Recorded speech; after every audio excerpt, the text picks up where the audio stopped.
ರಾಜ್ಯದಲ್ಲಿ BPL card ಕೋಲಾಹಲವನ್ನೇ ಉಂಟು ಮಾಡಿಬಿಟ್ಟಿದೆ.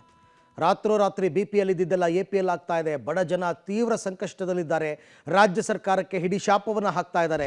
So ಇದನ್ನೆಲ್ಲ ಮನಗಂಡಂತಹ ಕಾಂಗ್ರೆಸ್ ಸರ್ಕಾರ ಈ ರೇಷನ್ ಕಾರ್ಡ್ ಕಾಂಟ್ರವರ್ಸಿಗೆ ಅಂತ್ಯವನ್ನು ಹಾಡುತ್ತಾ 20 ದಿನಗಳಲ್ಲಿಯೇ ಸಮಸ್ಯೆಯನ್ನು ಬಗೆಹರಿಸೋದಕ್ಕೆ ಸರ್ಕಾರ ಈಗೇನೋ ನಿರ್ಧಾರವನ್ನು ಮಾಡಿದೆಯಂತೆ. ಇದರ ಜೊತೆಗೆ ಹೊಸ ಕಾರ್ಡ್ ಅರ್ಜಿ ಹಾಕ್ಕೊಂಡಿದ್ದಾರಲ್ಲ, ಅದಕ್ಕೂ ಮುಕ್ತಿ ನೀಡೋದಕ್ಕೆ ನಿರ್ಧಾರ ಮಾಡಿದ್ದಾರೆ. ಬೆಳಗಾವಿನಲ್ಲಿ ಅಧಿವೇಶನ ಆರಂಭ ಆಗ್ತಾ ಇದೆ. ಚಳಿಗಾಲದ ಅಧಿವೇಶನ 9ನೇ ತಾರೀಕಿಂದ. ಅಷ್ಟರ ಒಳಗೆ ಸಮಸ್ಯೆಯನ್ನು ಬಗೆಹರಿಸೋದಕ್ಕೆ ಸಿಎಂ ಡೆಡ್ಲೈನ್ ಕೊಟ್ಟಿದ್ದಾರೆ. ಸಚಿವ KH ಮುನಿಯಪ್ಪನವರಿಗೆ ಸಿಎಂ ಸಿದ್ದರಾಮಯ್ಯ ಸೂಚನೆ ಕೊಟ್ಟಿದ್ದಾರೆ. ಸೊ ಇವತ್ತೇ ಸರ್ಕಾರದಿಂದ ರೇಷನ್ ಕಾರ್ಡ್ ಅಂಕಿಅಂಶ ಬಿಡುಗಡೆಯಾಗುವ ಸಾಧ್ಯತೆ ಇದೆ. ಸುದ್ದಿಗೋಷ್ಠಿ ನಡೆಸಿ ಮಾಹಿತಿಯನ್ನು ನೀಡಲಿದ್ದಾರೆ KH ಮುನಿಯಪ್ಪ, ಆಹಾರ ಸಚಿವರು. ಯಾವ ಕಾರಣಕ್ಕೆ APL ಇಂದ BPL ಪರಿಷ್ಕರಣೆ ಆಗ್ತಾ ಇದೆ, ಎಷ್ಟು ಪ್ರಮಾಣದಲ್ಲಿ ಪರಿಷ್ಕರಣೆ ನಡೆದಿದೆ ಎಂಬುದರ ಮಾಹಿತಿಯನ್ನು ಅವರು ಕೊಡತಕ್ಕಂಥ ಸಾಧ್ಯತೆ ಇದೆ ಅಂತ. ಈಗಾಗಲೇ 22 ಲಕ್ಷ ಅಂತ ಹೇಳ್ತಾ ಇದ್ದಾರೆ. ನೋಡೋಣ ಆ ಅಂಕಿಅಂಶಗಳನ್ನ ಕೊಟ್ಟು ಯಾವ ಕಾರಣಕ್ಕೆ ಅಂತ ಹೇಳಬೇಕು. ಎಗೈನ್ ಏನಾದರೂ ಆಹಾರ ಸಚಿವರು IT ರಿಟರ್ನ್ಸ್ ಫೈಲ್ ಮಾಡಿರೋದಕ್ಕೆ ಕಾರ್ಡ್ ಬದಲಾವಣೆ ಆಗಿದೆ ಅಂದರೆ ನಾನು ಒಪ್ಪಲ್ಲ. IT ರಿಟರ್ನ್ಸ್ ಫೈಲ್ ಮಾಡೋರೆಲ್ಲ ಟ್ಯಾಕ್ಸ್ ಪೇಯರ್ಸ್ ಅಲ್ಲ, ಇದನ್ನು ಅರ್ಥ ಮಾಡ್ಕೋಬೇಕು ಅವರು. ಕಾರ್ಡ್ ಎಲ್ಲ ರದ್ದು ಮಾಡಿಬಿಡ್ತಾರೆ. ನಾವು ರದ್ದು ಮಾಡ್ತೀವ? ನಾನು ಮುನಿಯಪ್ಪನವ್ರಿಗೆ ಹೇಳಿದ್ದೀನಿ, ನಾನು ಯಾವುದೇ ಕಾರಣಕ್ಕೆ ಅರ್ಹ BPL ಕಾರ್ಡ್ ಹೋಲ್ಡರ್ ಒಬ್ರು ತಪ್ಪಿಸ್ಕೋಬಾರದು, ಅವರೆಲ್ಲರಿಗೂ ಕೊಡಬೇಕು ಅಂತಿಲ್ಲ. ಒಂದು ವೇಳೆ ಒಬ್ರು ಇಬ್ರು ಅನರ್ಹರು ಸೇರ್ಕೊಂಡ್ರೂ ಪರವಾಗಿಲ್ಲ, ಅರ್ಹರು ಮಾತ್ರ ಹೊರಗಡೆ ಇರಬಾರ್ದು, ಬಿಟ್ಟೋಗ್ಬಾರ್ದು. ಒಬ್ರು ಇಬ್ರು APL ನವರು BPL ಕೆಳಗಡೆ ಇದ್ರು ಪರವಾಗಿಲ್ಲ, ಆದರೆ BPL ನವರು ಮಾತ್ರ ಒಬ್ರು ಬಿಟ್ಟು ಹೋಗ್ಬಾರದು. ಒಂದು ವೇಳೆ ನಾನು ಹೇಳ್ತೀನಿ, ಯಾರಾದ್ರೂ BPL ನವರು ಇದ್ರೆ ಅವರು ಮತ್ತೆ ಅರ್ಜಿ ಕೊಟ್ಟರೆ ಅದನ್ನ ನಾವು ಕನ್ಸಿಡರ್ ಮಾಡಿ ಅವ್ರನ್ನ BPL ಕೊಡ್ಲಿಕ್ಕೆ ಅಕ್ಕಿ ಕೊಡ್ತಕ್ಕಂಥ ಕೆಲಸ. ಕೆಲವು ಸಂದರ್ಭದಲ್ಲಿ ಕೆಲವು ಸರ್ಕಾರಿ ನೌಕರಿದ್ದಾರೆ, ಅನುಕೂಲಸ್ಥರಿದ್ದಾರೆ, ಅವ್ರಿಗೆಲ್ಲ ಸಿಗ್ತಾ ಇದೆ. ಅದನ್ನೆಲ್ಲ ಲಿಸ್ಟು ನಮಗೆ ಮೊದಲಿಂದನೂ ಕೂಡ ಅದನ್ನೆಲ್ಲ ಸರ್ವೆ ಮಾಡಿ ಇಟ್ಟಿದ್ದು. ಇವತ್ತು ಹೇಳ್ತಾ ಇದ್ದೀವಿ, ಯಾರ್ಯಾರು ಬಡವರಿದ್ದಾರೆ, ಕೆಲವರು ಒಂದೊಂದು, ಈಗ ನಮ್ಮ ರಾಜ್ಯ ಅತಿ ಹೆಚ್ಚು ಅನುಕೂಲ ಇದೆ. ಕೆಲವು ಕಡೆ ಎಲ್ಲ 5 ಎಕರೆ 10 ಎಕರೆ 20 ಎಕರೆ ಎಲ್ಲ ಇಟ್ಕೊಂಡಿದೆ, 20 ಎಕರೆ 25 ಎಕರೆ ಎಲ್ಲ ಇದೆ. ಬಡವರು ಯಾರು ಅನ್ನೋದು ಒಂದು ಲಿಮಿಟೇಷನ್ನು ಸೆಂಟ್ರಲ್ ಗೌರ್ಮೆಂಟ್ ಅವರೇ ಮಾಡಿದ್ದಾರೆ.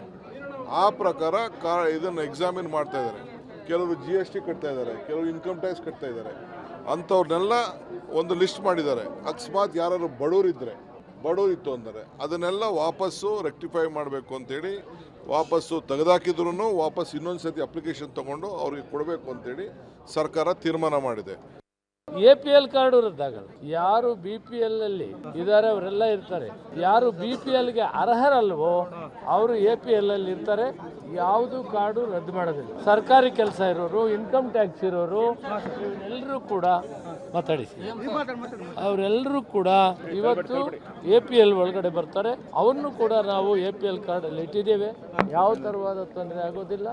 ಒಂದು ವೇಳೆ ಯಾರಾದರೂ BPL ಕಾರ್ಡ್ ಅಲ್ಲಿ ಬಿಟ್ಟೋಗಿದ್ರೆ ಅವರ ತಕ್ಷಣ ನಾವು ನಮ್ಮ ಅಧಿಕಾರಿಗಳಿಗೆ ಅವರಿಗೆ BPL ಸೇರಿಸಿ ಅವರಿಗೆ ಸೌಲಭ್ಯವನ್ನು ಕೊಡುವುದನ್ನು ಮಾಡ್ತೀವಿ. ಭಯಪಡಬೇಕಾಗಿಲ್ಲ. ಎಲ್ಲರಿಗೂ BPL ಕಾರ್ಡಲ್ಲಿ ಎಲ್ಲರಿಗೂ ಕೂಡ ಸಹಾಯ ಆಗುತ್ತೆ. APL ಅವ್ರಿಗೆ ಸಿಕ್ಕೋ ಸೌಲಭ್ಯಗಳು ಅವ್ರಿಗೂ ಸಿಗ್ತದೆ. ಯಾವ ಕಾರ್ಡು ರದ್ದು ಮಾಡೋದಿಲ್ಲ. ಒಂದು ಕಡೆ ಈ BPL ಕಾರ್ಡ್ ವಿವಾದ ಭುಗಿಲೆದ್ದಿದೆ. ಮತ್ತೊಂದು ಕಡೆ ಹೊಸದಾಗಿ ಅರ್ಜಿ ಹಾಕ್ಕೊಂಡಿದ್ದಾರಲ್ಲ ಕಾರ್ಡ್ಗೋಸ್ಕರ, ಅವ್ರಿಗೆ ಈಗ ಟೆನ್ಷನ್ ಶುರುವಾಗಿದೆ. ನಮಗೆ ಸಿಗುತ್ತೋ ಇಲ್ವೋ ಅಂತ.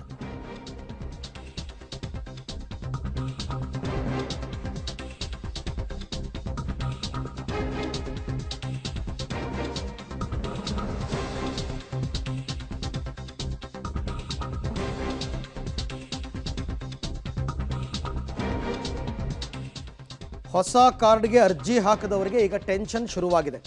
ಹಳೆ ಕಾರ್ಡೇ ರದ್ದಾಗ್ತಿರೋದ್ರಿಂದ ಹೊಸ ಕಾರ್ಡ್ ಕಥೆ ಏನು, ರೇಷನ್ ಕಾರ್ಡ್ ಸಿಗುತ್ತೋ ಇಲ್ವೋ ಅಂತಕ್ಕಂಥ ಗೊಂದಲ. ಈವರೆಗೂ ಹೊಸ ಕಾರ್ಡ್ ನೀಡೋ ಬಗ್ಗೆ ಯಾವುದೇ ಸ್ಪಷ್ಟತೆ ಇಲ್ಲ ಸರ್ಕಾರದಿಂದ. ಹೊಸ ಅರ್ಜಿದಾರರಿಗೂ ಶಾಕ್ ಕೊಡುತ್ತಾ ಆಹಾರ ಇಲಾಖೆ. ಈಗಿರುವ ಕಾರ್ಡ್ಗಳ ಪರಿಶೀಲನೆಯ ಬಳಿಕ ಹೊಸ ಕಾರ್ಡ್ ಚಾಲನೆ ಕೊಡ್ತಾರಂತೆ. ಸದ್ಯಕ್ಕಂತೂ ಅದನ್ನು ಮಾಡಲ್ಲ. ಸುಮ್ಮನೆ ಯಾಕೆ ಅದ್ರ ಬಗ್ಗೆ ಆಸೆ ಇಟ್ಕೋತೀರಾ?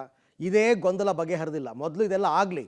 ಅದು ಯಾರೋ ಅರ್ಹರೆಲ್ಲರೂ ಕೂಡ ಈಗ BPL ಇಂದ APLಗೆ ಬಂದಿದ್ದಾರಲ್ಲ, ಅವರೆಲ್ಲ ಪುನಃ ಅರ್ಜಿ ಹಾಕ್ಕೊಂಡು ಅವ್ರನ್ನ ಪರಿಶೀಲನೆ ಮಾಡಿ ಅವ್ರಿಗೆ ಮತ್ತೆ BPL ಇಶ್ಯೂ ಮಾಡಿ ಎಲ್ಲ ಆಗೋ ತನಕ ಹೊಸ ಕಾರ್ಡ್ ಬಗ್ಗೆ ಯಾರೂ ತಲೆ ಕೆಡಿಸ್ಕೊಳ್ಳಲ್ಲ. ಸುಳ್ಳು ಅವೆಲ್ಲ. ಸುಮ್ಮನೆ ಭರವಸೆ ಕೊಡ್ತಾರೆ. ಅರ್ಜಿ ಹಾಕ್ಕೊಂಡಿರಿ, ನಿಮ್ಮ ಆ ಟೈಮ್ ಬಂದಾಗ ಯಾವಾಗ ಅವರು ಅದು ಪರಿಷ್ಕರಣೆ ಮಾಡ್ತಾರೆ ಆವಾಗ ಸಿಗುತ್ತೆ ಹೊರತು ಇಮ್ಮಿಡಿಯೇಟಾಗಿ ಬೇಕು ಅಂತಂದರೆ ಖಂಡಿತ ಬಿ ಪಿ ಎಲ್ ಕಾರ್ಡ್ ಹೊಸ ಕಾರ್ಡ್ ಸಿಗಲ್ಲ. It's decided. ಅವ್ರದ್ದೇ ಆದ ಟೆನ್ಷನ್ನಲ್ಲಿದ್ದಾರೆ. ಫಸ್ಟ್ ಆಫ್ ಆಲ್ ಅವರು ಅರ್ಹ ಬಿ ಪಿ ಎಲ್ ಕಾರ್ಡ್ದಾರರನ್ನು ಎ ಪಿ ಎಲ್ ಯಾಕೆ ನೀವು ಶಿಫ್ಟ್ ಮಾಡಿದ್ದೀರಾ ಇದಕ್ಕೆ ಉತ್ತರ ಕೊಡಿ. ಪುನಃ ಅವ್ರು ಅಪ್ಲಿಕೇಶನ್ ಹಾಕ್ಕೋಬೇಕಂತ ಯಾಕೆ ಹಾಕ್ಕೋಬೇಕು? ಇಷ್ಟು ದಿವಸ ಅವ್ರು ನೆಮ್ಮದಿಯಾಗಿರಲಿಲ್ವಾ ರೇಷನ್ ತೊಗೊಂಡು? ಕಿತ್ತಾಕ್ಬಿಡೋದಂತೆ ಹೊಸದಾಗಿ ಅರ್ಜಿ ಹಾಕ್ಬೇಕಂತೆ. ಇದ್ಯಾವ ನ್ಯಾಯ ರೀ? ಜನರಿಗೆ ಬಡವರಿಗೆ ಯಾಕ್ರಿ ತೊಂದರೆ ಕೊಡ್ತೀರಾ ನೀವೆಲ್ಲರೂ? ನೀವು ಯಾವ ಮಾನದಂಡದಲ್ಲಿ ಕಿತ್ತಾಕಿದ್ರೆ ಹೇಳಿ? ಇನ್ಕಮ್ ಟ್ಯಾಕ್ಸ್ ರಿಟರ್ನ್ಸ್ ಫೈಲ್ ಮಾಡಿದ್ರೆ ಅದು ತಪ್ಪಲ್ಲ. ಟ್ಯಾಕ್ಸ್ ಪೇ ಮಾಡಿದ್ರೆ ಆಗಬೇಕಾದ್ರೆ ನೀವು ತೆಗೆದಾಕ್ಬೋದು. ಟ್ಯಾಕ್ಸ್ ಪೇ ಮಾಡಲ್ಲ ಅವರು, ಬರೀ ರಿಟರ್ನ್ಸ್ ಫೈಲ್ ಮಾಡಿರ್ತಾರೆ ಅಷ್ಟೇ.